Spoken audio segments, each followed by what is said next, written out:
Hello दोस्तों, आराध्या रस academy के यूट्यूब चैनल में आप सभी का स्वागत है। दोस्तों, माध्यमिक शिक्षा बोर्ड द्वारा आयोजित रिट भर्ती परीक्षा लेवल 2 एसएसटी यानी कि सामाजिक अध्ययन के नवीनतम पाठ्यक्रम के अनुसार मॉडल पेपर की टेस्ट सीरीज शुरू की गई थी, जिसमें अपने 22 मॉडल पेपर हैं वो कंप्लीट हो चुके हैं। आज अपना इसमें 23 नंबर का मॉडल पेपर है। कुल 150 प्रश्न इसमें शामिल किए गए हैं और हूबहू आपको ऐसा ही पेपर है वो परीक्षा में देखने को मिलेगा। दोस्तों, अगर आपने पिछले 22 मॉडल पेपर का अगर टेस्ट नहीं दिया है तो आप प्ले लिस्ट में जाइए, वहां पे आपको फोल्डर मिल जाएगा रिट एसएसटी मॉडल पेपर के नाम से। आपको वहां फोल्डर मिलेगा और उसका जो लिंक है वो आपको डिस्क्रिप्शन में भी मिल जाएगा, तो आप वहां जाकर पिछली क्लासेस जरूर देखें। और आराध्या रस अकेडमी के यूट्यूब चैनल को अगर आपने अभी तक सब्सक्राइब नहीं किया है सब तो दोस्तों सब्सक्राइब जरूर करें, बेल आइकन को दबाएं, वीडियो को लाइक और अपने दोस्तों के पास में शेयर जरूर करें। तो चलिए दोस्तों शुरू करते हैं आज का अपना 23 नंबर का मॉडल पेपर। सबसे पहले अपन दोस्तों सामाजिक अध्ययन के 60 प्रश्न पढ़ेंगे 91 से 150 तक। उसके बाद में 1 से 90 तक बाल विकास, हिंदी और संस्कृत से संबंधित प्रश्न है वो पढ़ेंगे।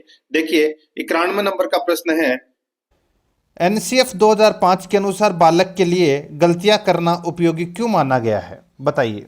अब ये एनसीएफ क्या होता है? तो दोस्तों अगर मैं हिंदी में बात करूं तो दोस्तों इसको बोलते हैं राष्ट्रीय पाठ्य चर्चा रूपरेखा। ठीक है, राष्ट्रीय पाठ्य चर्चा रूपरेखा, ये तो दोस्तों हिंदी में बोलते हैं। अगर मैं इंग्लिश की बात करूं तो दोस्तों इसको बोलते हैं नेशनल करिकुलम फ्रेमवर्क।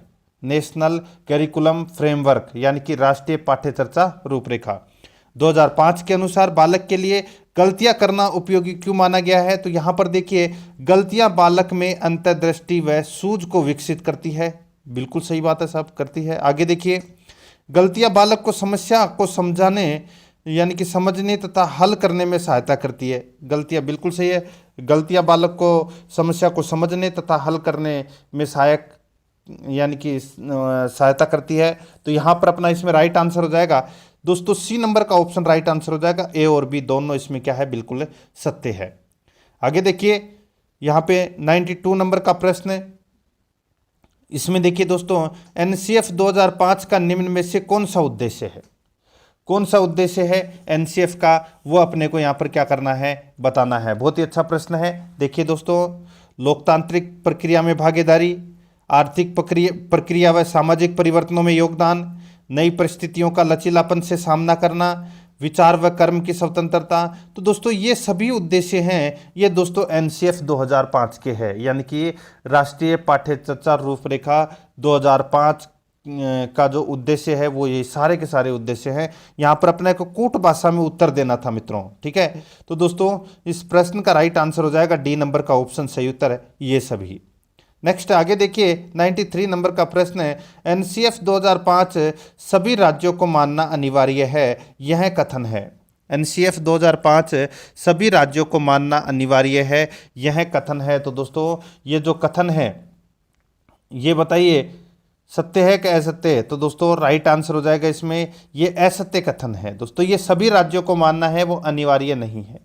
यहाँ पर अपना इसमें बी नंबर का जो ऑप्शन है वो इसका बिल्कुल सही उत्तर हो जाएगा इसमें। ठीक है, आगे देखिए 94 नंबर का प्रश्न है, एनसीएफ 2005 में निम्न में से किस सिद्धांत का वर्णन किया गया है? बताइए कौन से सिद्धांत का वर्णन किया गया है एनसीएफ 2005 में। देखिए, पढ़ाई को रटने से दूर रखना, बिल्कुल सही है। ज्ञान को विद्यालय से बाहरी जीवन से जोड़ना, बिल्कुल सही है दोस्तों।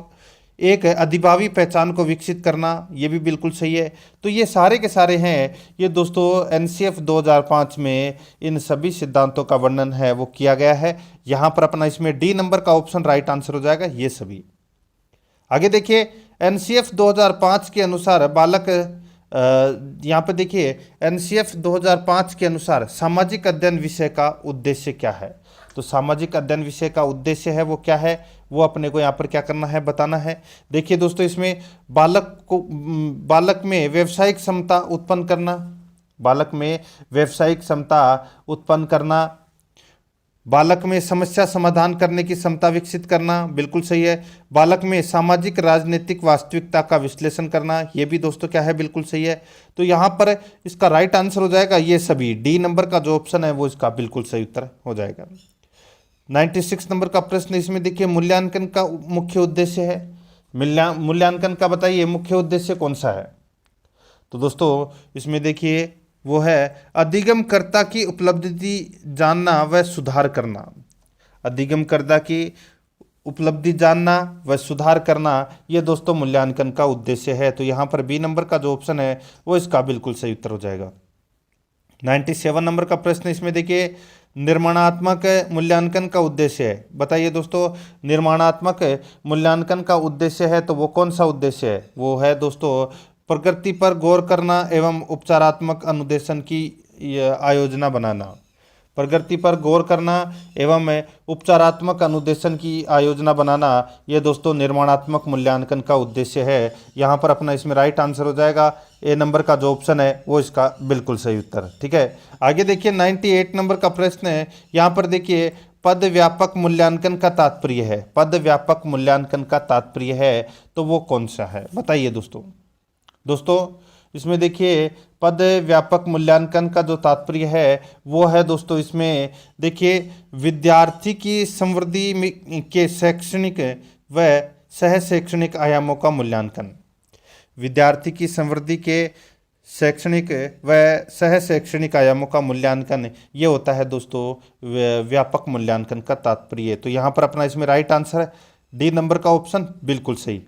99 नंबर प्रश्न इसमें देखिए, मूलभूत प्रश्न कौशलों का तर्क संगत क्रम निम्नलिखित में से कौन सा है? मूलभूत प्रश्न कौशलों का तर्क संगत क्रम निम्नलिखित में से कौन सा है? तो वो क्रम है दोस्तों इसमें कौन सा? तो वो है निरीक्षण, वर्गीकरण, संप्रेक्षण और मापन। ठीक है, यहाँ पर ए नंबर का ऑप्शन बिल्कुल सही उत्तर हो जाएगा। आगे देखिए 100 नंबर का प्रश्न है, जब एक बावर्ची खाना पकाते समय खाने को चखता है तो वह बताइए किसके समान है? बताइए। तो दोस्तों वो है सीखने के आकलन के समान है ये। तो यहाँ पर अपना इसमें डी नंबर का जो ऑप्शन है वो इसका बिल्कुल सही उत्तर हो जाएगा, याद रखना है आपको। ठीक है, अब दोस्तों देखिए 101 नंबर का प्रश्न है। देखिए विशाख दत्त के प्राचीन भारतीय नाटक मुद्रा राक्षस सर्वप्रथम मिलता है। टेस्ट आपको पूरा देना है मित्रों, तभी आपका स्कोर है वो पता लगेगा कि वास्तव में आपका स्कोर है वो क्या रहता है। विशाख दत्त के प्राचीन भारतीय नाटक मुद्रा राक्षस सर्वप्रथम मिलता है तो दोस्तों इसका राइट आंसर क्या हो जाएगा? वो है दोस्तों इसमें देखिए ये मुद्रा राक्षस है, ये विशाख दत्त का एक नाटक है। ठीक है, अब इसमें ध्यान से देखना है दोस्तों आपको। देखिए प्राचीन हिंदू जनश्रुति के देवताओं और राक्षसों के बीच में संघर्ष के बारे में, दोस्तों ये गलत हो जाएगा इसमें। ठीक है, इसमें देखिए मैं आपको बता देता हूँ, ये जो मुद्रा राक्षस जो ग्रंथ है ये दोस्तों संस्कृत का एक ऐतिहासिक नाटक है। ठीक है, और इसके रचयिता विशाख दत्त है। ठीक है, और इसमें दोस्तों आप सभी को पता होना चाहिए कि इसमें चाणक्य और चंद्रगुप्त संबंधी ख्यात कृत आधार पर दोस्तों ये राजनीतिक सफलताओं का इसमें विश्लेषण मिलता है। ठीक है, तो यहाँ पर अपना इसमें राइट आंसर हो जाएगा चंद्रगुप्त मौर्य के समय में राजदरबार की दुर्विसंगियों के बारे में दोस्तों इसमें जानकारी मिलती है। ठीक है, ये एक नाटक था विशाख दत्त। तो यहाँ पर अपना इसमें राइट आंसर डी नंबर का ऑप्शन बिल्कुल सही। आगे देखिए 102 नंबर का प्रश्न है, बिंदुसार ने विद्रोहियों को कुचलने के लिए अशोक को कहाँ भेजा था? दोस्तों अशोक को कहाँ भेजा था? तो ये भेजा था दोस्तों तक्षशिला। कहाँ भेजा था? तक्षशिला भेजा था दोस्तों। ठीक है, यहाँ पर अपना बी नंबर का ऑप्शन राइट आंसर हो जाएगा। देखिए सबसे पहले तो मैं आपको बता दूं कि बिंदुसार के समय उज्जैन और तक्षशिला में विद्रोह हो गया था। ठीक है, जिसे दबाने के लिए बिंदुसार ने अपने सबसे बड़े पुत्र सुसीम को भेजा, परंतु दोस्तों सुसीम है वो असफल रहा। उसके बाद में दोस्तों अशोक को भेजा गया और अशोक ने विद्रोहियों को दबाया था। ठीक है, यहाँ पर राइट आंसर है बी नंबर का ऑप्शन बिल्कुल सही। आगे देखिए 3 नंबर का प्रश्न है, निम्नलिखित में से किसने नालंदा विद्यालय का भ्रमण व वहाँ अध्ययन किया था? बताइए, नालंदा का यानी कि नालंदा वो जो विद्यालय है उसका भ्रमण और वहाँ पर अध्ययन है वो किसने किया था? इसका राइट आंसर हो जाएगा वो है दोस्तों हेनसान ने किया था। यहाँ पर ए नंबर का ऑप्शन है वो इसका राइट आंसर हो जाएगा। और ये हेनसान है ये दोस्तों हर्षवर्धन के शासनकाल में ये भारत आया था। और ये दोस्तों फायान की तरह हेनसान भी एक चीनी बौद्ध भिक्षु था, ये भी याद रखना है आपको। तो यहाँ पर अपना इसमें right answer A number option बिल्कुल सही। आगे देखिए 104 नंबर का प्रश्न है, चंद्रगुप्त द्वितीय की विजयों से उसके साम्राज्य का विस्तार कहाँ तक हो गया? चंद्रगुप्त द्वितीय की विजयों से उसके साम्राज्य का विस्तार है वो कहाँ तक हो गया। इस प्रश्न का राइट आंसर हो जाएगा वो है पश्चिमी समुद्री तट तक दोस्तों है वो विस्तार है वो हो गया था। यहाँ पर ए नंबर का जो ऑप्शन है वो इसका बिल्कुल सही उत्तर हो जाएगा। ठीक है, आगे देखिए दोस्तों, इसमें 105 नंबर का प्रश्न है, चंद्रगुप्त द्वितीय के काल में विद्या कला व साहित्य का महान केंद्र कौन सा था। तो दोस्तों वो केंद्र था कौन सा, तो वो था उज्जैन। ठीक है, यहाँ पर सी नंबर का जो ऑप्शन है वो इसका बिल्कुल सही उत्तर हो जाएगा, उज्जैन। नेक्स्ट आगे देखिए, सूफी दर्शन ईश्वर का नाम लेने में किसे सहायक मानते थे, बताइए। सूफी दर्शन ईश्वर का नाम लेने में किसे सहायक मानते थे, तो ये मानते थे दोस्तों संगीत को और गायन को, इन दोनों को मानते थे। राइट आंसर हो जाएगा वो है सी नंबर का ऑप्शन सही उत्तर, ए और ब दोनों सही है इसमें। आगे देखिए, बंदा नवाज यानी कि ईश्वर के प्राणियों के हितैषी किसे कहा जाता था। बंदा नवाज किसे कहा जाता था, इसका बिल्कुल सही उत्तर हो जाएगा वो है दोस्तों, देखिए ये कहा जाता था किसे, तो ये कहा जाता था दोस्तों, देखिए सैयद मोहम्मद गेसुदराज। ठीक है, सैयद मोहम्मद गेसुदराज को दोस्तों बंदा नवाज है वो कहा जाता था। तो यहाँ पर अपना इसमें डी नंबर का जो ऑप्शन है वो इसका बिल्कुल सही उत्तर हो जाएगा। ठीक है, और दोस्तों ये नसीरुद्दीन चिराग ये दिल्ली के उत्तराधिकारी थे, ये भी आपको याद रखना है। तो यहाँ पर डी नंबर ऑप्शन बिल्कुल सही। नेक्स्ट आगे देखिए, कबीर किसके विरोधी थे। दोस्तों कबीर है वो किसके विरोधी थे, दोस्तों ये विरोधी थे जाति प्रथा के, मूर्ति प्रथा के, अवतार सिद्धांत के। तो यहाँ पर अपना इसमें राइट आंसर हो जाएगा उपरोक्त सभी, डी नंबर का ऑप्शन बिल्कुल सही। 109 नंबर का प्रश्न इसमें देखिए, गुरु नानक ने किसका विरोध किया। दोस्तों गुरु नानक ने किसका विरोध किया, तो ये विरोध किया दोस्तों जाति प्रथा का, बाह्य आडंबर का, ब्राह्मणों मुल्लाओं की श्रेष्ठता का। तो यहाँ पर इस प्रश्न का राइट आंसर हो जाएगा उपरोक्त सभी का। ठीक है, डी नंबर का जो ऑप्शन है वो इसका बिल्कुल सही उत्तर हो जाएगा। आगे देखिए 110 नंबर का प्रश्न है, इसमें देखिए दोस्तों, भक्ति आंदोलन के महान प्रतिपादक है वैष्णव संत कौन थे। तो बताइए वो वैष्णव संत कौन थे, तो इस प्रश्न का राइट आंसर हो जाएगा वो है दोस्तों रामानुज। ठीक है, तो यहाँ पर अपना इसमें ए नंबर का ऑप्शन राइट आंसर हो जाएगा रामानुज। ठीक है, याद रखना। आगे देखिए, शेरशाह सूरी भारत का प्रथम शासक माना जाता है, उसने क्या क्या सुधार किया, बताइए उसने क्या क्या सुधार किया, वो अपने को यहाँ पर क्या करना है बताना है। बहुत ही अच्छा प्रश्न है। देखिए दोस्तों, इसमें देखिए भारत में केंद्रीयकृत व्यवस्था को यानी कि केंद्रीयकृत व्यवस्था की स्थापना की, बिल्कुल सही है। विभिन्न सड़कों एवं सरायों का निर्माण करवाया, ये भी बिल्कुल सही है। डाक चौकियों का निर्माण एवं नवीन मुद्रा का चलन प्रारंभ किया, बिल्कुल सही है। तो यहाँ पर देखिए ये सारे के सारे कथन है वो इसमें बिल्कुल सही है। इस प्रश्न का राइट आंसर हो जाएगा उपरोक्त सभी कथन सत्य है। 112 नंबर का प्रश्न है, फतेहपुर सीकरी का निर्माण कार्य किस शासक ने शुरू कराया था। तो दोस्तों ये करवाया था किसने, तो ये करवाया था दोस्तों अकबर ने। तो यहाँ पर अपना इसमें सी नंबर का ऑप्शन राइट आंसर हो जाएगा, अकबर ने करवाया था दोस्तों ये फतेहपुर सीकरी का निर्माण कार्य। ठीक है, आगे देखिए 113 नंबर का प्रश्न है, सूची फर्स्ट और सूची सेकंड यहाँ पर अपने को क्या करना है दोस्तों, मिलान करना है। देखिए अपने को बताना है कि कौन सा युद्ध है वो दोस्तों किसके समय आयोजित हुआ था, वो अपने को यहाँ पर क्या करना है बताना है। दोस्तों देखिए हल्दी घाटी का जो युद्ध है ये दोस्तों आप सभी को पता है, ये अकबर और दोस्तों महाराणा प्रताप के मध्य ये है हल्दी घाटी का युद्ध आयोजित हुआ था। तो यहाँ पे हल्दी घाटी युद्ध क्या हो जाएगा, अकबर में आ जाएगा इसमें। ठीक है, और देखिए दोस्तों इसमें बिलग्राम का युद्ध, दोस्तों बिलग्राम का जो युद्ध है ये दोस्तों हुमायूं के शासनकाल में लड़ा गया था। ठीक है, हुमायूं के शासनकाल में ये लड़ा गया था। पानीपत का जो प्रथम युद्ध आप सभी को पता है दोस्तों, ये लड़ा गया था देखिए बाबर के समय भी लड़ा गया था, और खानवा का युद्ध है ये भी दोस्तों बाबर के समय लड़ा गया था। ठीक है, अब दोस्तों यहाँ पर देखिए सीधा सा मैं आपको बोलूँ, जो ये पानीपत का जो तृतीय युद्ध है ये दोस्तों अहमदाबाद, ठीक है, यानी कि अहमद शाह, ठीक है, ये अहमद शाह अब्दाली कर लेना, अहमद शाह अब्दाली के समय ये पानीपत का तृतीय युद्ध हुआ था। और खानवा का युद्ध है ये दोस्तों बाबर के समय हुआ था। तो इस प्रश्न का जो राइट आंसर हो जाएगा वो अपने को यहाँ पर बताना है। तो दोस्तों देखिए कौन सा हो जाएगा, 2 3 4 1, अब कूट भाषा में अपना इसमें राइट आंसर क्या हो जाएगा, 2 3 4 1, यानी कि अपना इसमें ए नंबर का जो ऑप्शन है वो इसका बिल्कुल सही उत्तर हो जाएगा।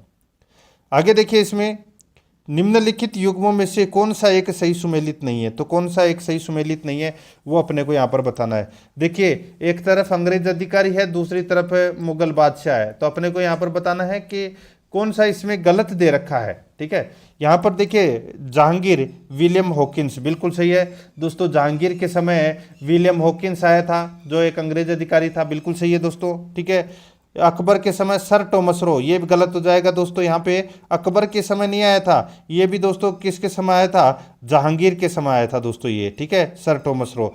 सर टॉमस रो के शासनकाल में दोस्तों 2 अंग्रेज अधिकारी आए थे, एक विलियम हॉकिंस और एक सर टॉमस रो। ठीक है, और शाहजहाँ के समय आया था दोस्तों ट्रेवनियर, और औरंगजेब के समय आया था दोस्तों मनुकी। ठीक है, तो यहाँ पर अपना इसमें बी नंबर का ऑप्शन बिल्कुल सही उत्तर हो जाएगा। बहुत ही शानदार प्रश्न है। ठीक है, स्क्रीनशॉट ले सकते हो तो ले लेना इसका।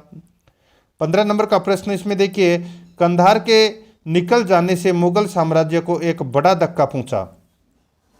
कंधार के निकल जाने से मुगल साम्राज्य को एक बड़ा धक्का पहुंचा, इसका राइट आंसर हो जाएगा वो है दोस्तों सामरिक महत्व के केंद्र के दृष्टिकोण से। ठीक है, यहाँ पर अपना इसमें राइट आंसर क्या हो जाएगा, वो है दोस्तों डी नंबर का जो ऑप्शन है वो इसका बिल्कुल सही उत्तर हो जाएगा। 1507 में बाबर ने कांधार को जीत लिया था।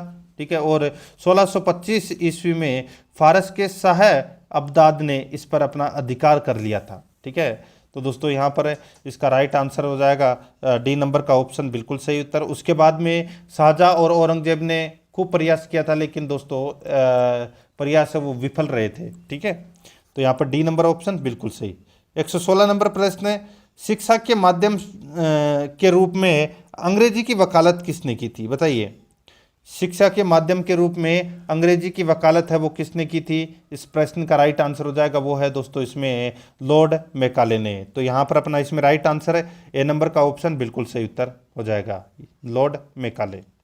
नेक्स्ट आगे देखिए, इसमें 1857 के स्वतंत्रता संग्राम का प्रतीक क्या था। तो दोस्तों वो 1857 का जो स्वतंत्रता संग्राम हुआ था उसका प्रतीक क्या था, उसका प्रतीक था दोस्तों कमल और रोटी, कमल और रोटी। तो यहाँ पर अपना इसमें राइट आंसर हो जाएगा ए नंबर का ऑप्शन बिल्कुल सही।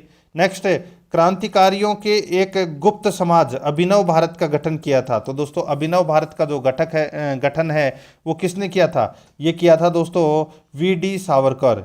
ठीक है, तो यहाँ पर अपना इसमें राइट आंसर हो जाएगा वी.डी. सावरकर ने अभिनव भारत नामक एक गुप्त समाज का गठन किया था। ठीक है, तो यहाँ पर अपना इसमें डी नंबर ऑप्शन सही।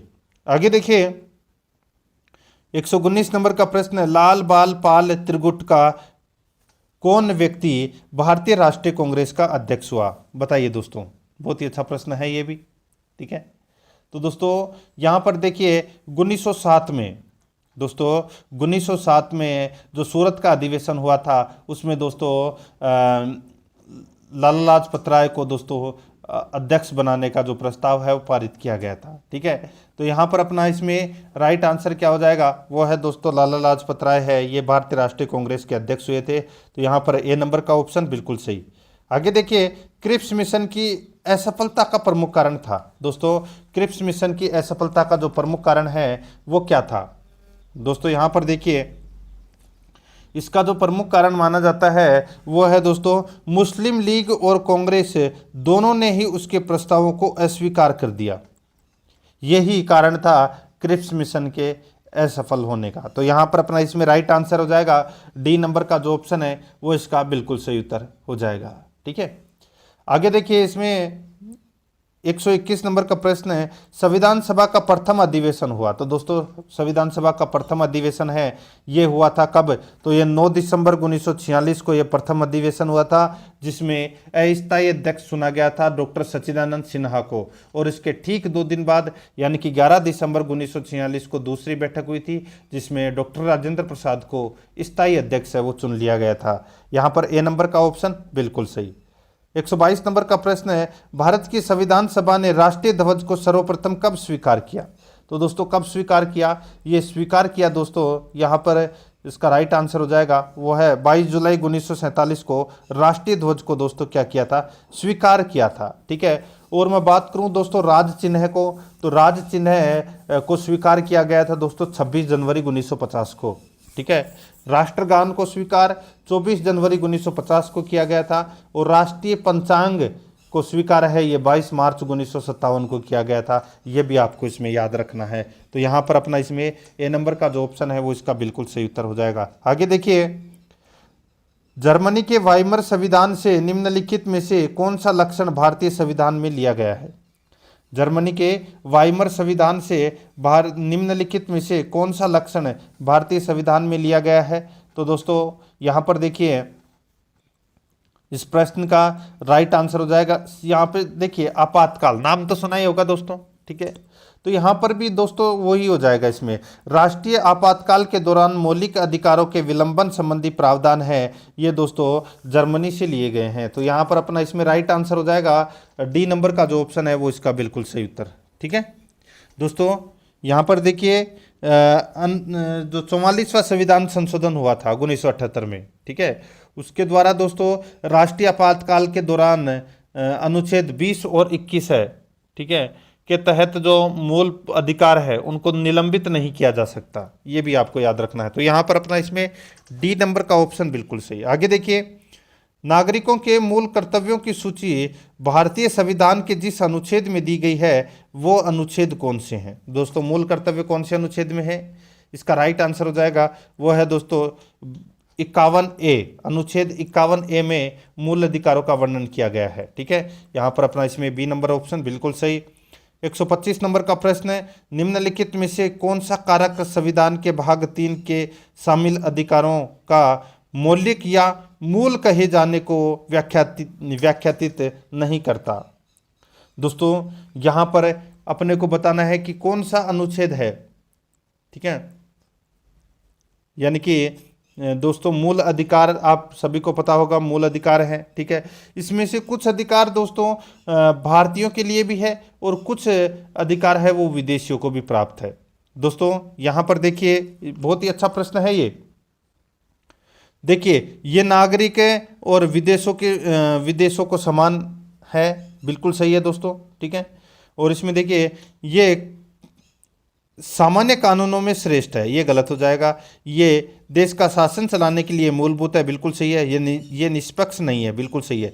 तो यहाँ पर 1, 3 और 4 तो इसमें क्या है, ये तो सत्य हो जाएगा, यानी कि सी नंबर का ऑप्शन बिल्कुल सही उत्तर हो जाएगा। अब दोस्तों यहाँ पर देखिए, मैं आपको बताता हूँ, इसमें देखिए अनुच्छेद 15, 16, 19, 29 और 30 याद रखना। ठीक है, अनुच्छेद 15, 16, 19, 29 और 30 दोस्तों ये अनुच्छेद है, ये केवल भारतीय नागरिकों को प्राप्त मूल अधिकार है। ठीक है, ये अधिकार है वो विदेशियों को प्राप्त नहीं है, ये अनुच्छेदों में जो अधिकार दिए गए हैं। ठीक है, तो दोस्तों इसके अलावा जो अनुच्छेद हैं जैसे कि 14, 17, 18, 20, 21, 22, 23, 24, 25, 26, 27, 28 और 32 ये दोस्तों भारतीयों के साथ साथ विदेशियों को भी प्राप्त है ये अधिकार। ठीक है, तो ये आपको इसमें याद रखना है 15, 16, 19, 29 और 30। ठीक है, तो यहाँ पर इस प्रश्न का right answer C number option सही उत्तर हो जाएगा। आगे देखिए, भारत में राष्ट्रपति के चुनाव संबंधी विवाद के मामले को निम्नलिखित में से किसके पास भेजा जाएगा? किसके पास भेजा जाएगा? तो ये सुप्रीम कोर्ट के पास में जाएगा। राइट आंसर सी नंबर का ऑप्शन हो जाएगा, भारत के उच्चतम न्यायालय के पास। नेक्स्ट है, राष्ट्रपति के दिशा निर्देशक सिद्धांतों में नहीं है, तो दोस्तों बताइए कौन नहीं है? तो वो है दोस्तों इसमें वैधानिक प्रतिबंध नहीं है। यहाँ पर इसमें बी नंबर ऑप्शन बिल्कुल सही। आगे देखिए, भारतीय संसद के दोनों सदनों की संयुक्त बैठक किस संबंध में होती है? तो दोस्तों कौन से संबंध में होती है? तो ये साधारण विधेयक के संबंध में ये बैठक होती है। ठीक है, तो यहाँ पर अपना इसमें राइट आंसर हो जाएगा सी नंबर ऑप्शन बिल्कुल सही। नेक्स्ट है, उच्च न्यायालय के क्षेत्राधिकार में संकुचन या विस्तार करने का अधिकार किसके पास में है? तो ये अधिकार है दोस्तों किसके पास में? तो ये संसद के पास में है दोस्तों। राइट आंसर हो जाएगा इसमें बी नंबर का ऑप्शन बिल्कुल सही। आगे देखिए, जम्मू कश्मीर राज्य का संविधान बनाया गया, यानी कि दोस्तों जम्मू कश्मीर राज्य का संविधान बनाया है, तो दोस्तों किसने बनाया है? तो यहाँ पर देखिए 4 ऑप्शन आपके सामने दिए गए हैं दोस्तों। जम्मू कश्मीर राज्य का जो संविधान बनाया है ये बनाया है दोस्तों राज्य द्वारा स्थापित संविधान सभा ने। तो यहाँ पर अपना इसमें राइट आंसर डी नंबर का ऑप्शन बिल्कुल सही। आगे देखिए, विश्व की सबसे लंबी पर्वतमाला है, तो सबसे लंबी पर्वतमाला कौन सी है, वो है दोस्तों इसमें बताइए। तो दोस्तों इसका राइट आंसर हो जाएगा वो है एंडीज पर्वतमाला है, वो सर्वाधिक लंबी पर्वतमाला है। ठीक है, याद रखना। आगे देखिए, पानी के आयतन पर आधारित विश्व की सबसे बड़ी नदी कौन सी है। पानी के आयतन पर आधारित विश्व की सबसे बड़ी नदी कौन सी है, इसका राइट आंसर हो जाएगा वो है दोस्तों अमेजन। यहाँ पर डी नंबर का जो ऑप्शन है वो इसका बिल्कुल सही उत्तर हो जाएगा अमेजन। ठीक है दोस्तों, अमेजन नदी है ये दक्षिण अमेरिका से होकर बहने वाली एक नदी है। ठीक है, राइट आंसर इसमें डी नंबर का ऑप्शन बिल्कुल सही उत्तर हो जाएगा।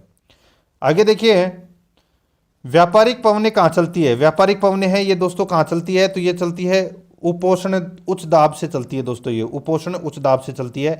सी नंबर का ऑप्शन राइट आंसर हो जाएगा। आगे देखिए, सुनामी किस भाषा का शब्द है। दोस्तों सुनामी है ये कौन सी भाषा का शब्द है, अपना इसमें राइट आंसर हो जाएगा वो है दोस्तों ये जापानी भाषा का शब्द है सुनामी। यहाँ पर सी नंबर का ऑप्शन है वो इसका बिल्कुल सही उत्तर हो जाएगा, जापानी भाषा का ये क्या है, शब्द है। आगे देखिए, 35 नंबर का प्रश्न यानी कि 135 नंबर का प्रश्न है। इसमें देखिए दोस्तों, इसमें निम्नलिखित में से कौन सी स्थानीय पवन है अफ्रीका से यानी कि अफ्रीका के मिनी तट की लोगों को आर्द्र मौसम से राहत प्रदान करती है, बताइए दोस्तों। अच्छा प्रश्न है ये भी। यहां पर देखिए, निम्नलिखित में से कौन सी स्थानीय पवन अफ्रीका के मिनी तट के लोगों को आर्द्र मौसम में राहत प्रदान करती है, तो वो कौन सी स्थानीय पवन है दोस्तों, वो पवन है हरमट्ठन पवन। कौन सी है, हरमट्ठन पवन। तो यहाँ पर अपना इसमें बी नंबर का ऑप्शन राइट आंसर हो जाएगा, हरमट्ठन पवन। नेक्स्ट है, निम्नलिखित में से किस राज्य की तट रेखा सर्वाधिक लंबी है, तो कौन से राज्य की तट रेखा सबसे लंबी है, राइट आंसर हो जाएगा वो है दोस्तों गुजरात राज्य की जो तट रेखा है वो सबसे लंबी है। ठीक है, तो यहाँ पर अपना इसमें राइट आंसर हो जाएगा दोस्तों गुजरात ऑप्शन में नहीं दे रखा है, तो गुजरात के बाद में सेकंड नंबर पर आता है दोस्तों वो आता है आंध्र प्रदेश। ठीक है, तो यहाँ पर अपना इसमें राइट आंसर हो जाएगा आंध्र प्रदेश, इसका बिल्कुल सही उत्तर हो जाएगा। ठीक है, आगे देखिए, 137 नंबर का प्रश्न है, ग्रीष्म काल में आने वाले तूफानों को निम्नलिखित में से किस राज्य में काल बैसाखी के नाम से जाना जाता है, बताइए। काल बैसाखी के नाम से किसे जाना जाता है, इसका बिल्कुल सही उत्तर हो जाएगा वो है ये जाना जाता है दोस्तों पश्चिम बंगाल। ठीक है दोस्तों, पश्चिम बंगाल में जो तेज गति से चलने वाली स्थानीय पवन है उसको काल बैसाखी बोलते हैं। ठीक है, तो यहाँ पर अपना इसमें राइट आंसर हो जाएगा डी नंबर ऑप्शन सही। आगे देखिए, भारत में जैव विविधता के ताप स्थल है, भारत में जैव विविधता के जो ताप स्थल हैं वो कौन कौन से हैं, तो दोस्तों वो है पूर्वी हिमालय व पश्चिमी हिमालय। तो यहाँ पर अपना इसमें राइट आंसर हो जाएगा ए नंबर का जो ऑप्शन है वो इसका बिल्कुल सही। अच्छा प्रश्न है। आगे देखिए, निम्नलिखित उद्योगों में किस भारतीय उद्योग में सार्वजनिक क्षेत्र में सबसे अधिक पूंजी निवेश हुआ है, तो सबसे अधिक जो पूंजी निवेश हुआ है दोस्तों कौन से उद्योग में हुआ है, ये हुआ है लोहा इस्पात उद्योग में। यहाँ पर बी नंबर का ऑप्शन बिल्कुल सही उत्तर हो जाएगा। आगे देखिए, भारत में अधिकतम एवं न्यूनतम जनसंख्या घनत्व वाले प्रदेश क्रमशः है, भारत में अधिकतम एवं न्यूनतम जनसंख्या घनत्व वाले प्रदेश है वो क्रमशः है, अपना इसमें राइट आंसर हो जाएगा वो है दोस्तों बिहार, इसमें सर्वाधिक जनसंख्या घनत्व है, और दोस्तों न्यूनतम है वो अरुणाचल प्रदेश में है। यहाँ पर डी नंबर का ऑप्शन बिल्कुल सही उत्तर हो जाएगा। आगे देखिए, 141 नंबर का प्रश्न है, निम्न में से कौन सा युग्म सही है, वो अपने को यहाँ पर क्या करना है, बताना है। कौन सा युग्म इसमें सही है बताना है। देखिए दोस्तों, जाखम माही बिल्कुल सही है। ये जो माही की जो सहायक नदी है वो है दोस्तों जाखम, बिल्कुल सही है। यहाँ पे देखिए सुकड़ी बनास दे रखा है जो कि गलत दे रखा है। सुकड़ी है ये लूणी नदी की सहायक नदी है। ठीक है, यहाँ पे बनास गलत दे रखा है। कोठारी लूणी, तो दोस्तों ये कोठारी है ये बनास नदी की सहायक नदी है, लूणी यहाँ पर गलत दे रखा है। ठीक है, बाणगंगा चंबल ये भी गलत दे रखा है दोस्तों। देखिए जो ये बाणगंगा नदी है, ठीक है, ये चंबल की सहायक नदी नहीं है, ये दोस्तों डायरेक्ट यमुना में जाकर मिलती है। ठीक है, तो यहाँ पर ये यमुना की सहायक नदी है, तो यहाँ पर सिर्फ एक ही सही है, ए नंबर का ऑप्शन बिल्कुल सही उत्तर हो जाएगा। आगे देखिए, कपास व नकदी फसलों के कृषि के लिए उपयुक्त मिट्टी कौन सी है। कपास व नकदी फसलों की कृषि के लिए उपयुक्त मिट्टी कौन सी है, तो दोस्तों वो उपयुक्त मिट्टी है काली मिट्टी। कौन सी मिट्टी, काली मिट्टी। तो यहाँ पर ए नंबर का ऑप्शन बिल्कुल सही उत्तर हो जाएगा, काली मिट्टी। ठीक है, 143 नंबर का प्रश्न है, इसमें देखिए राजस्थान की जलवायु को प्रभावित करने वाले तत्व हैं। बताइए राजस्थान की जलवायु को प्रभावित करने वाले तत्व हैं तो वो कौन से हैं? तो वो है दोस्तों राज्य की अक्षांशीय स्थिति, बिल्कुल सही है। प्रचलित हवाएं, बिल्कुल सही है। समुद्र से दूरी, ये भी बिल्कुल सही है। तो यहाँ पर इस प्रश्न का राइट आंसर हो जाएगा उपरोक्त सभी। डी नंबर का ऑप्शन बिल्कुल सही। 144 नंबर का प्रश्न, इसमें देखिए अरावली पर्वतमाला की कुल लंबाई है। अरावली पर्वतमाला की दोस्तों कुल लंबाई कितनी है? तो वो है 650 किलोमीटर, सॉरी 650 नहीं, 692 किलोमीटर। ठीक है, कितनी है दोस्तों? 692 किलोमीटर है ये अरावली पर्वतमाला की कुल लंबाई है, जिसमें से राजस्थान में अरावली की कुल लंबाई कितनी है? तो वो है दोस्तों 550 किलोमीटर, याद रखना। तो यहाँ पर अपना इसमें राइट आंसर डी नंबर का ऑप्शन बिल्कुल सही। आगे देखिए वन्य जीव संरक्षण अधिनियम पारित होने का वर्ष है। तो कब पारित हुआ था? ये पारित हुआ था दोस्तों 1972 में। सी नंबर का ऑप्शन बिल्कुल सही। देखिए सचियाय माता का मंदिर कहाँ स्थित है? दोस्तों सचियाय माता का मंदिर है, ये कहाँ पर है? तो ये ओसिया जोधपुर में है। कहाँ पर है? ओसिया जोधपुर में। ए नंबर ऑप्शन बिल्कुल सही। आगे देखिए लोक तीर्थ गौतमेश्वर जिस जिले में स्थित है वह है। बताइए लोक तीर्थ गौतमेश्वर कहाँ पर स्थित है? राइट आंसर हो जाएगा वो है दोस्तों ये पाली में है। यहाँ पर बी नंबर का ऑप्शन बिल्कुल सही। आगे देखिए गंभीरी और बेडच नदियों के संगम स्थल के समीप अरावली पर्वतमाला के एक विशाल पर्वत शिखर पर बना हुआ दुर्ग कौन सा है? तो दोस्तों वो दुर्ग है चित्तौड़ का किला। कौन सा है? चित्तौड़ का किला है। यह गंभीरी और बेडच नदियों के संगम पर बना हुआ है। ए नंबर का ऑप्शन बिल्कुल सही उत्तर हो जाएगा। 149 नंबर का प्रश्न है मेवाड़ स्कूल से संबंधित शैली है, तो वो कौन सी शैली है? वो शैली है दोस्तों उदयपुर शैली, नाथद्वारा शैली, देवगढ़ शैली, उपरोक्त सभी। तो इस प्रश्न का राइट आंसर हो जाएगा उपरोक्त सभी, इसका बिल्कुल सही उत्तर हो जाएगा। ये सारी की सारी शैलियाँ हैं, ये मेवाड़ स्कूल से संबंधित शैलियाँ हैं। आगे देखिए 150 नंबर का प्रश्न है केंद्रीय सहकारी बैंकों का कार्य क्षेत्र है। दोस्तों केंद्रीय सहकारी बैंकों का जो कार्य क्षेत्र है वो कौन सा है? वो अपने को यहाँ पर बताना है। दोस्तों यहाँ पर देखिए अच्छा प्रश्न है ये भी।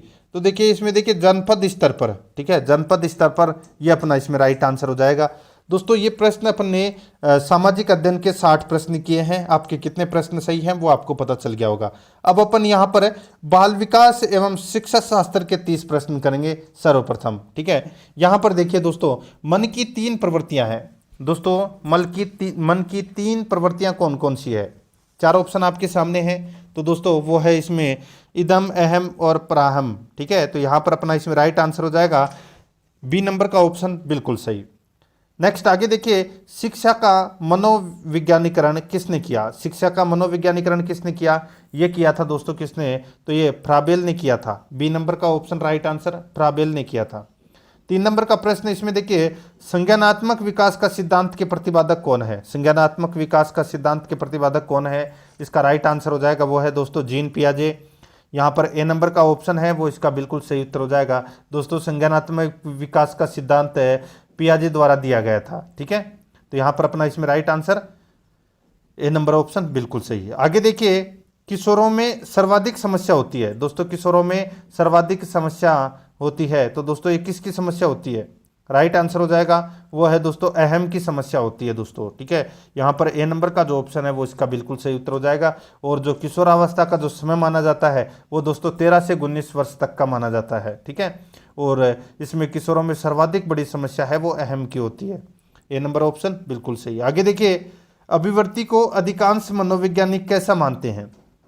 अभिवृत्ति को अधिकांश मनोवैज्ञानिक कैसा मानते हैं? तो दोस्तों कैसा मानते हैं? तो ये मानते हैं दोस्तों अपेक्षाकृत स्थायी मानते हैं, अपेक्षाकृत स्थायी मानते हैं। इसमें राइट आंसर बी नंबर का ऑप्शन बिल्कुल सही उत्तर हो जाएगा। ठीक है, आगे देखिए इसमें 6 नंबर का प्रश्न है देखिए शैक्षिक दृष्टिकोण। ठीक है, ये शैक्षिक दृष्टिकोण है से जीवन चक्र में दोस्तों शैक्षिक दृष्टिकोण से जीवन चक्र में बाल्यावस्था से महत्वपूर्ण और कोई अवस्था नहीं है। ये कथन किसका है?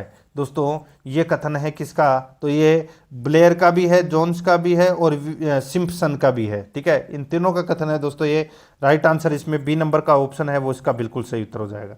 आगे देखिए 7 नंबर का प्रश्न है व्यक्तिगत भिन्नता का कारण है। व्यक्तिगत भिन्नता का कारण है वो कौन सा है? देखिए वंशानुक्रम, आयु एवं बुद्धि, लिंग भेद, तो दोस्तों यहाँ पर तीनों ही है ये व्यक्तिगत भिन्नता के कारण है। राइट आंसर हो जाएगा उपरोक्त सभी। डी नंबर का ऑप्शन बिल्कुल सही उत्तर हो जाएगा। 8 नंबर का प्रश्न है, इसमें देखिए यदि किसी जटिल कार्य के केवल एक पक्ष पर ध्यान नहीं दिया जाता है और दूसरे पक्षों की उपेक्षा की जाती है तो पठार बन जाता है, कथन किसका है? यदि किसी जटिल कार्य के केवल एक पक्ष का ध्यान नहीं दिया जाता है और दूसरे पक्षों की उपेक्षा की जाती है तो पठार बन जाता है, यह कथन किसका है? दोस्तों ये कथन है स्टीफेंस का कथन है। दोस्तों ये यहाँ पर ए नंबर का ऑप्शन राइट आंसर हो जाएगा, स्टीफेंस का कथन है। 9 नंबर का प्रश्न इसमें देखिए उच्च कक्षाओं में सीखने की जिस विधि का प्रयोग कम किया जाता है वह है। उच्च कक्षाओं में सीखने की जिस विधि का प्रयोग कम किया जाता है वह है अपना इसमें राइट आंसर हो जाएगा, वो है दोस्तों देखिए पूर्ण विधि का किया जाता है, सामूहिक विधि का भी किया जाता है, सहसंबंध विधि का भी प्रयोग है वो अधिक किया जाता है, खेल विधि का प्रयोग है वो कम किया जाता है। यहाँ पर सी नंबर का ऑप्शन राइट आंसर हो जाएगा। दोस्तों खेल विधि है ये छोटी कक्षाओं के लिए उपयुक्त की जाती है, ठीक है, उच्च कक्षाओं के लिए नहीं। तो यहां पर अपना इसमें राइट आंसर हो जाएगा सी नंबर ऑप्शन। आगे देखिए अंतर्दृष्टि द्वारा सीखने की पद्धति किसने दी? अंतर्दृष्टि द्वारा सीखने की पद्धति किसने दी? राइट आंसर हो जाएगा, ये दी थी दोस्तों वृद्धिमर ने। किसने दी थी? वृद्धिमर ने, ठीक है। तो यहां पर अपना इसमें राइट आंसर हो जाएगा डी नंबर का ऑप्शन बिल्कुल सही उत्तर हो जाएगा इसमें। आगे देखिए दोस्तों अपना इसमें व्यक्तित्व का कुसमायोजन प्रकट होता है। दोस्तों यानी कि व्यक्तित्व का कुसमायोजन प्रकट करता है तो कौन प्रकट करता है, कौन सी प्रवृत्ति में? राइट आंसर हो जाएगा वो है दोस्तों देखिए झगड़ालू प्रवृत्तियों में, पलायनवादी प्रवृत्ति में, आक्रमणकारी के रूप में। तो यहाँ पर इन सभी के अंदर कुसमायोजन है वो प्रकट होता है। तो यहाँ पर इसमें राइट आंसर हो जाएगा उपरोक्त सभी में, डी नंबर ऑप्शन बिल्कुल सही। 12 नंबर का प्रश्न है मानसिक रोगों का मनोवैज्ञानिक कारक है। मानसिक रोगों का मनोवैज्ञानिक कारक है वो कौन सा है? बताइए दोस्तों। यहाँ पर इस प्रश्न का राइट आंसर हो जाएगा वो है दोस्तों देखिए सामाजिक तनाव, दूषित समाज, प्रजाजातीय भेदभाव। राइट आंसर हो जाएगा उपरोक्त सभी। डी नंबर का जो ऑप्शन है वो इसका बिल्कुल सही उत्तर हो जाएगा इसमें। आगे देखिए वर्तमान में सर्वोत्तम समझे जाने वाले व्यक्तित्व के प्रकारों का वर्गीकरण किसकी देन है?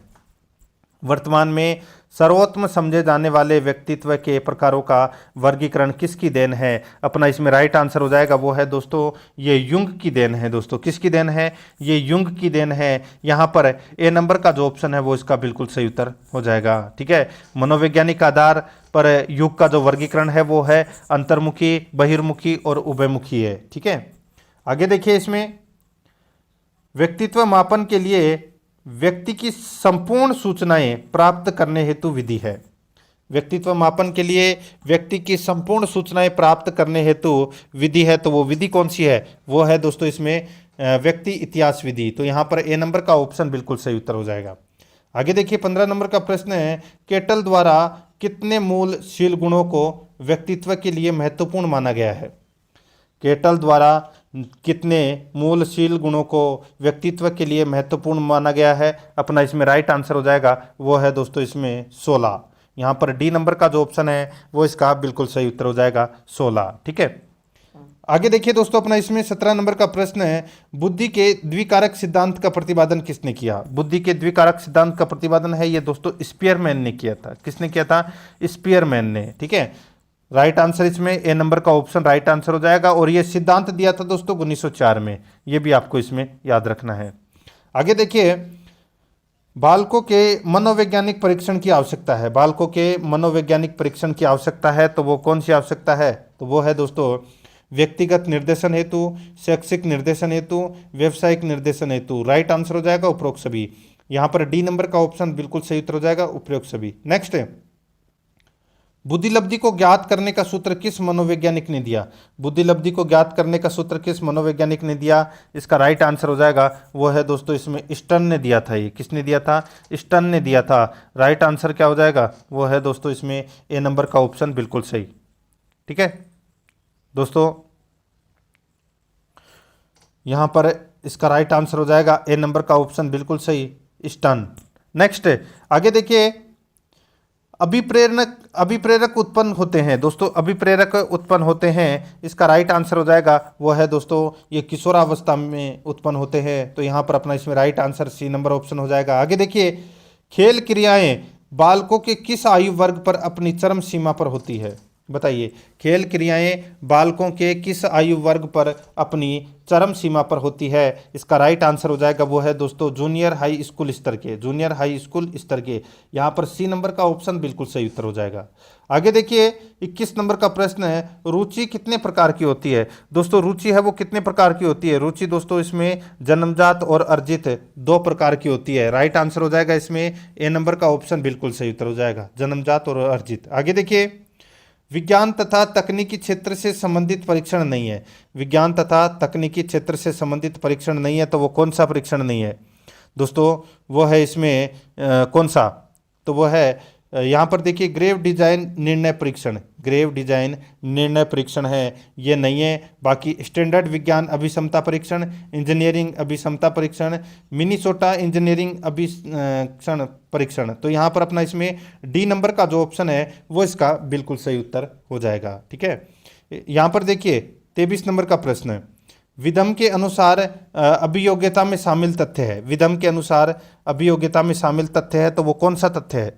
वो तथ्य है दोस्तों इसमें देखिए, इसमें किसी योग्यता ज्ञान को अर्जन करने की तैयारी की जाती है। इसमें किसी योग्यता ज्ञान को अर्जित करने की तैयारी की जाती है। दूसरा है वह उस योग्यता या ज्ञान को अर्जन करने की क्षमता है, उनके अर्जन के बाद संतोष मिलता है, बिल्कुल सही है। तो यहाँ पर ये तीनों ही सही है, राइट आंसर हो जाएगा उपरोक्त सभी, डी नंबर का ऑप्शन बिल्कुल सही उत्तर हो जाएगा। 24 नंबर का प्रश्न इसमें देखिए, विशुद्ध अनुसंधान की संज्ञा उसे दी जाती है जिसमें ज्ञान की प्राप्ति ज्ञान के लिए होती है। यह कथन किसका है? दोस्तों ये कथन है किसका है? तो ये कथन है दोस्तों ये यंग का कथन है। तो यहाँ पर अपना इसमें राइट आंसर हो जाएगा ए नंबर का जो ऑप्शन है वो इसका बिल्कुल सही उत्तर हो जाएगा। आगे देखिए 25 नंबर का प्रश्न है, यहाँ पर देखिए समावेशी शिक्षा के उद्देश्य हैं। समावेशी शिक्षा के उद्देश्य क्या है? तो यहाँ पर देखिए जागरूकता की भावना का विकास करना, असमर्थों को शिक्षित करके देश की मुख्य धारा से जोड़ना, बालकों में आत्मनिर्भरता की भावना का विकास करना, ये सभी है, ये समावेशी शिक्षा के उद्देश्य है। राइट आंसर हो जाएगा इसमें उपरोक्त सभी, डी नंबर ऑप्शन बिल्कुल सही। आगे देखिए निष्पत्ति परीक्षण माप करता है। दोस्तों निष्पत्ति परीक्षण माप करता है, तो ये माप करता है दोस्तों इसमें देखिए वो है निरपेक्ष सफलता का, अपेक्षित सफलता का। तो यहाँ पर इसमें राइट आंसर हो जाएगा सी नंबर का ऑप्शन सही उत्तर है। ए और बी दोनों इसमें क्या है? सही है। 27 नंबर का प्रश्न इसमें देखिए, शिक्षण सिद्धांत द्वारा किन प्रश्नों के उत्तर देने का प्रयास किया जाता है? शिक्षण सिद्धांत द्वारा किन प्रश्नों के उत्तर देने का प्रयास किया जाता है? अपना इसमें राइट आंसर हो जाएगा वो है दोस्तों शिक्षक कैसे व्यवहार करता है, वह उस व्यवहार को क्यों करता है, उसका प्रभाव क्या होता है। तो दोस्तों इसका राइट आंसर हो जाएगा उपरोक्त सभी, यहाँ पर डी नंबर ऑप्शन बिल्कुल सही। आगे देखिए शिक्षक होने के नाते आपको, दोस्तों देखिए शिक्षक होने के नाते आपको बाल मनोविज्ञान का ज्ञान है। तो यहाँ पर इस प्रश्न का राइट आंसर हो जाएगा दोस्तों शिक्षक होने के नाते आपको बाल मनोविज्ञान का ज्ञान है, इसका बिल्कुल सही उत्तर हो जाएगा वो है दोस्तों हाँ। तो यहाँ पर बी नंबर का ऑप्शन बिल्कुल सही हाँ। आगे देखिए बालक का विकास बालक के सहयोग के बिना भी पूरा किया जा सकता है, क्या बात सही है? तो दोस्तों इसका राइट आंसर हो जाएगा वो है नहीं। ठीक है, बालक के सहयोग के बिना नहीं किया जा सकता, तो यहाँ पर ए नंबर का ऑप्शन बिल्कुल सही उत्तर हो जाएगा। आगे देखिए 30 नंबर का प्रश्न है, आज की शिक्षा पद्धति होनी चाहिए। आज की शिक्षा पद्धति होनी चाहिए, राइट आंसर हो जाएगा वो है दोस्तों सिद्धांतों पर आधारित होनी चाहिए। यहाँ पर डी नंबर का ऑप्शन बिल्कुल सही उत्तर हो जाएगा।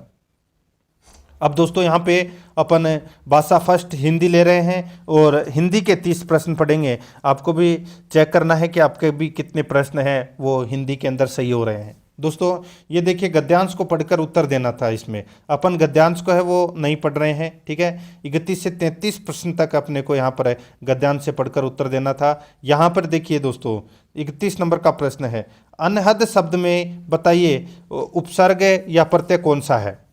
यहाँ पर देखिए अनहद में अन क्या है? उपसर्ग है दोस्तों ये, तो यहाँ पर बी नंबर का ऑप्शन है वो इसका बिल्कुल सही उत्तर हो जाएगा। आगे देखिए संगतकार का अर्थ है दोस्तों, संगतकार का अर्थ क्या है दोस्तों?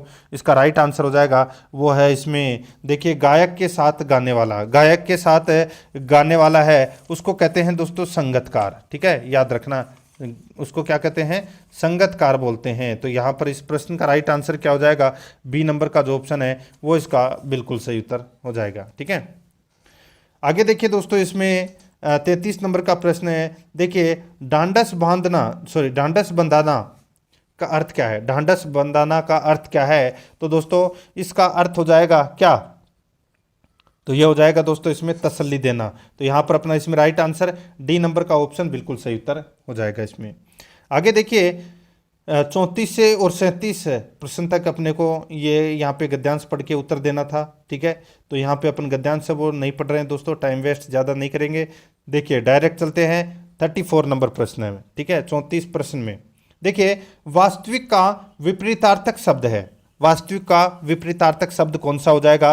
वो हो जाएगा दोस्तों इसमें अवास्तविक। सी नंबर का जो ऑप्शन है वो इसका बिल्कुल सही उत्तर अवास्तविक। ठीक है, आगे देखिए दोस्तों अपना इसमें 35 नंबर का प्रश्न है, निर्वहन में कौन सा उपसर्ग है? निर्वहन में कौन सा उपसर्ग है? इसका राइट आंसर हो जाएगा वो है दोस्तों इसमें देखिए नी है प्लस वहन। तो यहाँ पे दोस्तों नी है वो क्या है? उपसर्ग है। तो यहाँ पर अपना इसमें राइट आंसर हो जाएगा बी नंबर ऑप्शन बिल्कुल सही। आगे देखिए नियोग में कौन सा समास है? दोस्तों नियोग में कौन सा समास है? इसमें दोस्तों अवयवी भाव समास है। ठीक है, अवयवी भाव समास है। तो यहाँ पर अपना इसमें राइट आंसर हो जाएगा ए नंबर का ऑप्शन बिल्कुल सही। आगे देखिए पुनर्विवाह का संधि विच्छेद है। दोस्तों पुनर्विवाह का संधि विच्छेद क्या होगा? ये तो सभी को पता होगा दोस्तों, विसर्ग संधि का इसमें प्रयोग हुआ है। पुनः प्लस विवाह, इसका राइट आंसर हो जाएगा बी नंबर ऑप्शन सही। आगे देखिए खेत में फसल की सुरक्षार्थ एवं पशु पक्षियों को डराने के लिए खड़ा किया गया, यानी कि खड़ा किया जाने वाला जो पुतला है उसको क्या बोलते हैं दोस्तों? उसको बोलते हैं क्या? उसको बोलते हैं दोस्तों अडवो बोलते हैं। सी नंबर का ऑप्शन है वो इसका राइट आंसर हो जाएगा, अडवो बोलते हैं दोस्तों से। ठीक है, आगे देखिए 39 नंबर का प्रश्न है, नाक का एक विशेष आभूषण कौन सा है? दोस्तों नाक का आभूषण कौन सा है? तो वो है दोस्तों कोको। कोको है ये नाक का आभूषण है। यहाँ पर बी नंबर का ऑप्शन बिल्कुल सही उत्तर। आगे देखिए शिकंजी शब्द में कौन सी संज्ञा है? दोस्तों शिकंजी शब्द में कौन सी संज्ञा है? तो दोस्तों इसका राइट आंसर क्या हो जाएगा? वो है इसमें द्रव्यवाचक ये एक संज्ञा है। ठीक है, शिकंजी जैसे आप बनाते हैं नींबू की शिकंजी, ठीक है, ऐसे ही तो ये द्रव्यवाचक है। यहाँ पर डी नंबर का ऑप्शन बिल्कुल सही उत्तर। आगे देखिए आप शब्द का प्रयोग अपने लिए किस सर्वनाम में होता है? बताइए, आप शब्द का प्रयोग है वो अपने लिए किस सर्वनाम में होता है? इसका राइट आंसर हो जाएगा वो है दोस्तों ये निजवाचक में होता है। यहाँ पर बी नंबर का जो ऑप्शन है वो इसका बिल्कुल सही उत्तर हो जाएगा। आगे देखिए 42 नंबर का प्रश्न है, गुणवाचक विशेषण किस क्रमांक में है? गुणवाचक विशेषण है वो किस क्रमांक में है? इसका राइट आंसर हो जाएगा वो है दोस्तों इसमें ये नया में है। ठीक है, नया में गुणवाचक विशेषण है। तो यहाँ पर अपना इसमें right answer A number option सही। आगे देखिए भारतीय शब्द का बहुवचन क्या है? दोस्तों भारतीय शब्द का बहुवचन है वो क्या है? इसका राइट आंसर हो जाएगा वो है इसमें भारतीयों में। तो यहाँ पर अपना सी नंबर का जो ऑप्शन है वो इसका बिल्कुल सही उत्तर हो जाएगा भारतीयों में। आगे देखिए 44 नंबर का प्रश्न है, मुख्य क्रिया के अर्थ को कौन सी क्रिया स्पष्ट और पूर्ण करती है? बताइए दोस्तों, मुख्य क्रिया के अर्थ को कौन सी क्रिया स्पष्ट और पूर्ण करती है? इसका राइट आंसर हो जाएगा वो है दोस्तों अपना इसमें सहायक क्रिया। ठीक है, राइट आंसर हो जाएगा ए नंबर ऑप्शन सही उत्तर, सहायक क्रिया। आगे देखिए यथेष्ट शब्द में संधि है। तो दोस्तों यहाँ पर जहाँ पर भी आपको दोस्तों एक मात्रा दिख जाए ऊपर, वहाँ पर दोस्तों कौन सी संधि होगी? वहाँ पर संधि होगी दोस्तों गुण संधि। तो यहाँ पर अपना इसमें राइट आंसर हो जाएगा ए नंबर का ऑप्शन बिल्कुल सही उत्तर। जहाँ पर भी दो मात्रा दिख जाए उसमें दोस्तों वृद्धि संधि का प्रयोग है। ठीक है, आगे देखिए इसमें समास शब्द का अर्थ है दोस्तों, समास शब्द का अर्थ है वो क्या हो जाएगा? ये हो जाएगा संक्षेप। ए नंबर ऑप्शन बिल्कुल सही। नेक्स्ट आगे देखिए सुनना भाषा कौशल में प्रथम सोपान माना जाता है, क्योंकि सुनना भाषा कौशल में प्रथम सोपान माना जाता है क्योंकि दोस्तों बच्चा माता पिता को बोलते हुए सुनता है। तो यहाँ पर सी नंबर का ऑप्शन बिल्कुल सही उत्तर हो जाएगा। 48 नंबर का प्रश्न इसमें देखिए, नीम हकीम खतरे जान, नीम हकीम खतरे जान। दोस्तों ये लोकोक्ति है और इसका अर्थ क्या है? तो इसका अर्थ होता है इसमें दोस्तों, वो है इसमें देखिए, अल्प विद्या भयंकर, अल्प विद्या भयंकर। जैसे कि कुछ डॉक्टर होते हैं जो नीम के पेड़ के नीचे भी बैठ के दवाई देते रहते हैं, जिनको कम ज्ञान होता है गाँवों के अंदर। तो यहाँ पर अपना इसमें right answer D number option बिल्कुल सही। आगे देखिए, परीक्षा शब्द निम्नलिखित वर्गों में से किस वर्ग में आता है? परीक्षा शब्द निम्नलिखित वर्गों में से किस वर्ग में आता है? यहाँ पर अपना इसमें राइट आंसर क्या हो जाएगा? वो है दोस्तों इसमें तत्सम। यहाँ पर सी नंबर का जो ऑप्शन है वो इसका बिल्कुल सही उत्तर हो जाएगा, तत्सम। ठीक है, परीक्षा शब्द है ये तत्सम है। आगे देखिए, स्थावर का विलोम होगा। दोस्तों स्थावर का जो विलोम है ये हो जाएगा दोस्तों जंगम। कौन सा हो जाएगा? जंगम है, ये स्थावर का विलोम है। यहाँ पर इसका राइट आंसर डी नंबर का ऑप्शन बिल्कुल सही उत्तर हो जाएगा। आगे देखिए, इसमें निर्निमेष शब्द में कौन सा उपसर्ग है? बताइए, निर्निमेष शब्द में कौन सा उपसर्ग है? राइट आंसर हो जाएगा इसमें उपसर्ग है दोस्तों, इसमें निरुपसर्ग है। यहाँ पर ए नंबर का ऑप्शन सही उत्तर। आगे देखिए, गुलाबी में कौन सा प्रत्यय है? दोस्तों गुलाबी में कौन सा प्रत्यय है? तो यहाँ पर है गुलाब प्लस ई, तो ये इसमें ई प्रत्यय है। यहाँ पर बी नंबर ऑप्शन बिल्कुल सही। आगे देखिए, निम्नलिखित में से कौन सा शब्द विद्युत का पर्यायवाची नहीं है? विद्युत का पर्यायवाची कौन सा नहीं है? तो वो है दोस्तों इसमें देखिए चपला, तड़ित और सौदामिनी, ये तीनों दोस्तों क्या है? ठीक है, चपला, तड़ित और सौदामिनी ये तीनों विद्युत के पर्यायवाची हैं, लेकिन कोदंड नहीं है। यहाँ पर right answer B number option सही उत्तर हो जाएगा। आगे देखिए, भाषा प्रवाह को कुशल बनाने में सर्वाधिक भूमिका होती है, तो सर्वाधिक भूमिका किसकी होती है? तो ये होती है दोस्तों बोलने की। यहाँ पर ए नंबर का ऑप्शन बिल्कुल सही, बोलने की। आगे देखिए, पूर्ण विराम चिन्ह है दोस्तों, पूर्ण विराम चिन्ह है कौन सा है? राइट आंसर हो जाएगा इसमें वो है दोस्तों ये पूर्ण विराम चिन्ह है, डी नंबर वाला ऑप्शन है। ठीक है, यहाँ पर डी नंबर का ऑप्शन सही उत्तर। आगे देखिए, रेखीय अभिक्रम संबंधित है। दोस्तों रेखीय अभिक्रम संबंधित है, तो ये किससे संबंधित है? इसका राइट आंसर हो जाएगा वो है दोस्तों अभिक्रमित अध्ययन से संबंधित है ये, तो यहाँ पर सी नंबर का ऑप्शन बिल्कुल सही उत्तर हो जाएगा। आगे देखिए, 57 नंबर का प्रश्न है, हर्बर्ट की पंचपदी पाठ योजना में तीसरा पद माना जाता है। हर्बर्ट की पंचपदी पाठ योजना में तीसरा पद माना जाता है। इसका राइट आंसर हो जाएगा वो है दोस्तों इसमें प्रस्तुतिकरण में, तो यहाँ पर डी नंबर का ऑप्शन बिल्कुल सही उत्तर हो जाएगा, प्रस्तुतिकरण में। आगे देखिए, 58 नंबर का प्रश्न है, कमजोर छात्रों की पहचान किस परीक्षा के माध्यम से की जाती है? कमजोर छात्रों की पहचान किस परीक्षा के माध्यम से की जाती है? इसका राइट आंसर हो जाएगा वो है दोस्तों निष्पत्ति परीक्षण से, तो यहाँ पर डी नंबर का जो ऑप्शन है वो इसका बिल्कुल सही उत्तर हो जाएगा, निष्पत्ति परीक्षण से। आगे देखिए, 59 नंबर प्रश्न है, मौखिक भाषा के आकलन का सर्वोत्तम तरीका है। मौखिक भाषा के आकलन का सर्वोत्तम तरीका है वो कौन सा है? दोस्तों वो तरीका है अनुभव बांटना व बातचीत। अनुभव बांटना व बातचीत है, ये मौखिक भाषा के आकलन का सर्वोत्तम तरीका है। यहाँ पर अपना इसमें राइट आंसर हो जाएगा डी नंबर का ऑप्शन बिल्कुल सही। आगे देखिए, पढ़ना कौशल में सबसे ज्यादा महत्वपूर्ण है। पढ़ना कौशल में सबसे ज्यादा महत्वपूर्ण है दोस्तों, ये महत्वपूर्ण है संदर्भानुसार अर्थ ग्रहण करना। ठीक है, तो यहाँ पर इसमें राइट आंसर हो जाएगा डी नंबर का ऑप्शन बिल्कुल सही। अब दोस्तों अपन ने देखिए भाषा फर्स्ट हिंदी के 30 प्रश्न कर लिए हैं। अब अपन दोस्तों भाषा सेकंड संस्कृत भाषा के दोस्तों प्रश्न करेंगे। ठीक है, मुझे संस्कृत कम पढ़ने आती है, तो आपको भी दोस्तों साथ में पढ़ना है साथ के अंदर। ठीक है, देखिए यहाँ पर अपने को गद्यांश को पढ़कर उत्तर देना है। ठीक है, 61 से 65 प्रश्न तक। यहाँ पे दोस्तों देखिए, शुद्धोदन, आपने वो कहानी तो सुनी होगी दोस्तों, एक कपिलवस्तु नामक एक स्थान था जहाँ पर शुद्धोदन नामक एक राजा हुआ करता था। ठीक है, तो दोस्तों उसका पुत्र था सिद्धार्थ। ठीक है, तो ये उसी से संबंधित ये एक कहानी है और इस कहानी को पढ़कर अपने को उत्तर देना था। ठीक है, अपन है गद्यांश को नहीं पढ़ते हैं, डायरेक्ट चलते हैं दोस्तों। यहाँ पे देखिए 61 नंबर का प्रश्न है, सिद्धार्थ कश्मीर वंश से जन्म अलभत है। ठीक है, तो यहाँ पर देखिए यानी कि सिद्धार्थ का जन्म है वो कौन से वंश में हुआ था? तो यहाँ पे सबसे पहले ऊपर ही ऊपर आपको दिख क्या हो गया दोस्तों, देखिए शाक्य वंशीय। ठीक है, शाक्य वंशीय शुद्धोदन नामक कशिचत राजा आदि आसित। ठीक है, तो यहाँ पर अपना इसमें देखिए ये शाक्य वंश का है। ठीक है, तो यहाँ पर अपना इसमें राइट आंसर हो जाएगा ए नंबर का ऑप्शन है वो इसका बिल्कुल सही उत्तर हो जाएगा, शाक्य है। ठीक है, आगे देखिए 62 नंबर का प्रश्न है, राजधानी पदस्य समासः विग्रह भवति। बताइए राजधानी शब्द में कौन सा इसमें समास विग्रह है वो अपने को यहाँ पर बताना है। इसका राइट आंसर हो जाएगा वो है दोस्तों इसमें राज्ञ है प्लस धानी। ठीक है, राज्ञ है धानी, तो यहाँ पर ए नंबर का ऑप्शन है वो इसका बिल्कुल सही उत्तर हो जाएगा। आगे देखिए बहिर्गच्छत पदस्य संधि विच्छेद भवति। राइट आंसर क्या हो जाएगा इसमें, तो दोस्तों इसमें हो जाएगा, इसका संधि विच्छेद करेंगे तो क्या हो जाएगा, तो दोस्तों बही है प्लस अगच्छत, तो यहाँ पर बी नंबर का ऑप्शन बिल्कुल सही। आगे देखिए यहाँ पे प्रत्यय बताना है अपने को। ठीक है, यहाँ पे देखिए उत्पन्नम पदे प्रत्यय वर्तते, तो यहाँ पर इसमें राइट आंसर क्या हो जाएगा, वो है दोस्तों इसमें कथ प्रत्यय। ठीक है, तो यहाँ पर अपना इसमें राइट आंसर है सी नंबर ऑप्शन बिल्कुल सही। आगे देखिए मनसी पदे का विभक्ति वर्तते। बताइए मनसी पदे के अंदर दोस्तों कौन सी विभक्ति है वो अपने को यहाँ पर बताना है।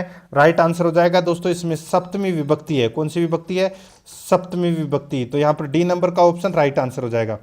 देखिए 66 से 70% तक अपने को ये पद्यांश है ये पढ़कर उत्तर देना था। ठीक है, यहाँ पर देखिए मैं डायरेक्ट चल रहा हूँ।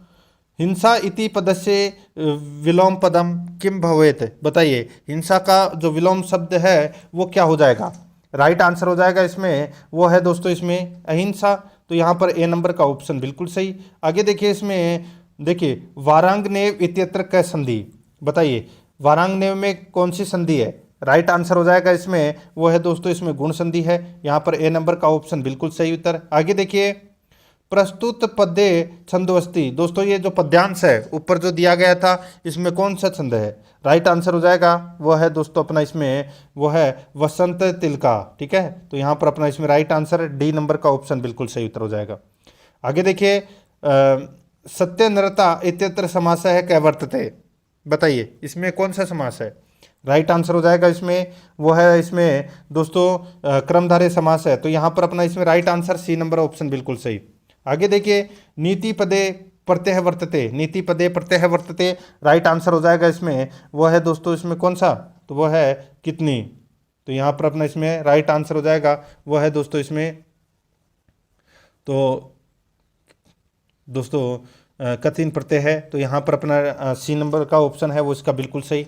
आगे देखिए अर्ध सवरा संति ही दोस्तों, अर्ध सवरा संति, तो यहाँ पर अपना इसमें राइट आंसर क्या हो जाएगा वो है इसमें दोस्तों वो है अंतस्था। ठीक है, तो दोस्तों यहाँ पर अपना इसमें राइट आंसर हो जाएगा, अंतस्थ व्यंजन होते हैं ना, तो यहाँ पे अंतस्था। ठीक है, तो यहाँ पर सी नंबर ऑप्शन बिल्कुल सही। आगे देखिए ड वर्ण से उच्चारण स्थानम किम। दोस्तों यहाँ पे जो ड वर्ण है इसका उच्चारण स्थान कौन सा है वो अपने को यहाँ पर बताना है। राइट आंसर हो जाएगा वो है दोस्तों मुर्दा। ठीक है, कंठ तालु मुर्दा। ठीक है, तो यहाँ पर मुर्दा इसका राइट आंसर हो जाएगा, डी नंबर ऑप्शन सही। आगे देखिए शुद्धम वाक्यम अस्ति, शुद्ध वाक्य कौन सा है वो अपने को यहाँ पर बताना है। दोस्तों यहाँ पर देख सकते हैं इसमें देखिए नृणाम विप्रह श्रोष्टि। ठीक है, नरणाम विप्रय श्रोतस्ति नुसु विप्रय नास्ति, तो इसमें सारे के सारे हैं वो दोस्तों शुद्ध वाक्य हैं। राइट आंसर डी नंबर का ऑप्शन हो जाएगा सर्वे। आगे देखिए द्विकर्मक धातु नास्ति, द्विकर्मक धातु नास्ति, राइट आंसर हो जाएगा इसमें वो है दोस्तों देखिए ची, ची इसका राइट आंसर हो जाएगा, डी नंबर ऑप्शन बिल्कुल सही। आगे देखिए यहाँ पे अपने को खालिस्तान भरना है। देखिए उद्मेन ही सिंध्यंती न मनोरथे। ठीक है, तो यहाँ पर अपना इसमें राइट आंसर क्या हो जाएगा वो है दोस्तों इसमें कार्याणी आएगा, इसमें कार्याणी न मनोरथे, तो यहाँ पर इसमें सी नंबर ऑप्शन बिल्कुल सही। आगे देखिए गद्य शिक्षण से प्रभावशाली शिक्षण प्रविधि अस्ति, राइट आंसर हो जाएगा वो है दोस्तों स्पष्टीकरण प्रविधि, यहाँ पर बी नंबर का ऑप्शन बिल्कुल सही उत्तर हो जाएगा। आगे देखिए आगमन विधो छात्रों नियम निर्धारिती। बताइए आगमन विधो छात्रों नियमम निर्धारियति, राइट आंसर हो जाएगा इसमें वो है इसमें स्वयं, ये नंबर का जो ऑप्शन है वो इसका बिल्कुल सही उत्तर हो जाएगा। दोस्तों वीडियो को लाइक नहीं किया तो एक बार सभी के सभी मित्र हैं वो वीडियो को लाइक कर दीजिए। देखिए यहाँ पे उद्देश्य मूल्यांकनम विदो। बताइए दोस्तों उद्देश्य मूल्यांकन विदो, यहाँ पर अपना इसमें राइट आंसर क्या हो जाएगा वो है दोस्तों त्रिस्तरीय सक्रियता भवति, तो यहाँ पर अपना इसमें बी नंबर का ऑप्शन बिल्कुल सही उत्तर हो जाएगा। आगे देखिए परंपरागत विदो व्याकरण से ज्ञानम प्रदीयते, इसका बिल्कुल सही उत्तर हो जाएगा वो है दोस्तों इसमें कौन सा, तो वो है मौखिक रूपेण। यहाँ पर ए नंबर का ऑप्शन राइट आंसर हो जाएगा मौखिक रूपेण। आगे देखिए, हरभटीय विधो कति सोपानानि सन्ति। हरभटीय विधो कति सोपानानि सन्ति, इसका राइट आंसर क्या हो जाएगा, वो है दोस्तों इसमें 5। तो यहाँ पर अपना इसमें राइट आंसर हो जाएगा बी नंबर का जो ऑप्शन है वो इसका बिल्कुल सही। आगे देखिए, इसमें दृश्य साधनानि अन्य साधनाना अपेक्षाएं भवती। तो यहाँ पर अपना इसमें राइट आंसर हो जाएगा वो है दोस्तों इसमें अल्प मूल्य सुलभा और अधिगमनीय। तो यहाँ पर अपना इसमें राइट आंसर हो जाएगा वो है सर्वे, डी नंबर ऑप्शन बिल्कुल सही। आगे देखिए, भाषा संबंधी सांस्कृतिक उद्देश्यान पूर्यति। भाषा संबंधी सांस्कृतिक उद्देश्यान पूर्यति, तो यहाँ पर इस प्रश्न का राइट आंसर हो जाएगा वो है दोस्तों इसमें पाठ्य पुस्तकानि। तो यहाँ पर सी नंबर का ऑप्शन बिल्कुल सही उत्तर हो जाएगा। आगे देखिए, कक्षा शिक्षणे संप्रेक्षणार्थम प्रयुज्यमानः मौखिकः दृष्टया शाब्दिक माध्यमः भवति। तो यहाँ पर अपना इसमें राइट आंसर क्या हो जाएगा, वो है दोस्तों इसमें वाहिका। यहाँ पर ए नंबर का जो ऑप्शन है वो इसका बिल्कुल सही उत्तर हो जाएगा वाहिका। आगे देखिए, इसमें संप्रेक्षण प्रक्रिया भवति। संप्रेक्षण प्रक्रिया भवति, इसमें राइट आंसर हो जाएगा वो है द्विमार्गीय। तो यहाँ पर बी नंबर ऑप्शन है वो बिल्कुल सही उत्तर हो जाएगा। आगे देखिए, मूल्यांकन भवती। दोस्तों मूल्यांकन भवती राइट आंसर हो जाएगा इसमें वो है दोस्तों देखिए मूल्यांकन भवती, ठीक है। आंतरिक मूल्यांकने बाह्य मूल्यांकने उभो, तो यहाँ पर राइट आंसर हो जाएगा दोस्तों उभो, सी नंबर ऑप्शन बिल्कुल सही। आगे देखिए, वैदिक काले मूल्यांकनम भवती, इसमें सही उत्तर हो जाएगा इसका वो है दोस्तों मौखिक रूपेण, ए नंबर ऑप्शन बिल्कुल सही उत्तर मौखिक रूपेण। नेक्स्ट आगे देखिए, संस्कृत भाषा शिक्षण पाठ्य नियम, ठीक है। यहाँ पर अपना इसमें राइट आंसर हो जाएगा वो है दोस्तों, बताइए कौन सा, तो वो है दोस्तों इसमें रुचिपूर्वकम, ठीक है। यहाँ पर ए नंबर ऑप्शन बिल्कुल सही। आगे देखिए, शब्द रूप धातु रूप शिक्षण का सिद्धांत पालनीय, तो इसमें राइट आंसर हो जाएगा वो है दोस्तों इसमें प्रत्यय सिद्धांत है, बी नंबर का जो ऑप्शन है वो इसका बिल्कुल सही उत्तर हो जाएगा। आगे देखिए, भाषा शिक्षण से सोपानानि संति। भाषा शिक्षण से सोपानानि संति, इसका राइट आंसर हो जाएगा वो है दोस्तों 4।